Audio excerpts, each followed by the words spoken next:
రాజన్న సిరిసిల్ల జిల్లా రుద్రంగి మండలం మానాల అటవీ ప్రాంతంలో వందలాది ఎకరాల అటవీ భూములు అన్యాక్రాంతమవుతున్నాయి. తాజాగా అటవీ భూమిని కబ్జా చేసేందుకు యత్నించిన గుర్తు తెలియని వ్యక్తులు వందలాది నీలగిరి చెట్లను నరికేశారు. గతంలో ఈ భూమి కబ్జా చేసేందుకు ప్రయత్నం చేయగా ఫారెస్ట్ అధికారులు నీలగిరి మొక్కలు నాటారు. అటవీ భూముల ఆక్రమణపై విచారణ జరిపేందుకు వచ్చిన ఫారెస్ట్ అధికారులను గ్రామస్తులు గ్రామ పంచాయతీ కార్యాలయంలో నిర్బంధించారు. దీంతో సమాచారం అందుకున్న పోలీసులు ఘటనా స్థలానికి రావడంతో గో బ్యాక్ అంటూ గ్రామస్తులు నినాదాలు చేశారు.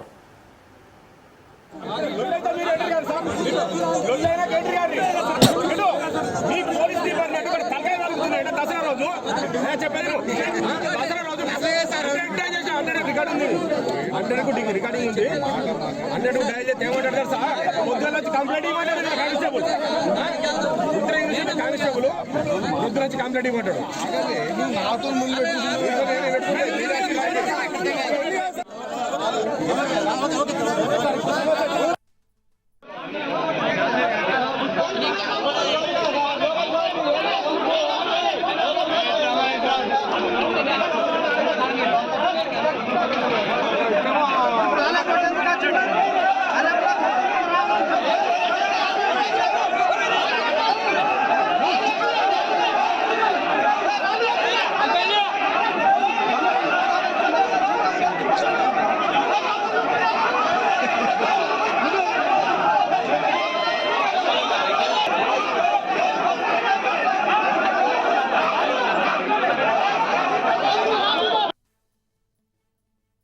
రాజన్న సిరిసిల్ల జిల్లా రుద్రంగి మండల్ మానాల గ్రామంలో గత రాత్రి ఎవరో గుర్తు తెలియని వ్యక్తులు నీలగిరి చెట్లు దాదాపు వందల సంఖ్యల నీలగిరి చెట్లు నరికివేయడం జరిగింది.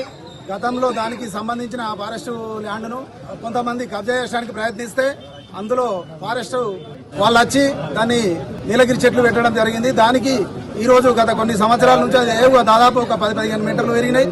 ఆ పెరిగిన చెట్లను దాదాపు కొన్ని వందల చెట్లను గుర్తులేని వ్యక్తులు ఎవరో కబ్జా చేయాలని చూస్తున్నారు. దీనికి గవర్నమెంట్ వాళ్ళు, ఫారెస్ట్ వాళ్ళు కానీ, కలెక్టర్ గారు కానీ అందరూ స్పందించి ఖచ్చితంగా దీన్ని భూమిని కాపాడాలని కోరుచున్నాం. మానాల గ్రామస్తుల తరఫున ఉమ్మడి మానాల గ్రామస్తుల తరఫున గతంలో కూడా చాలా సార్లు మేము ఫారెస్ట్ ఆఫీసర్లకు ఇన్ఫర్మేషన్ ఇవ్వడం జరిగింది. అయినా కానీ ల్యాండ్ ఏం కాపాడలేదు. దయచేసి ఇప్పటికైనా చెప్తున్నాం, ఉమ్మడి మానాల గ్రామం తరఫున ఖచ్చితంగా ఈ ఫారెస్ట్ ల్యాండ్ ని కాపాడాలని కోరుచున్నాము.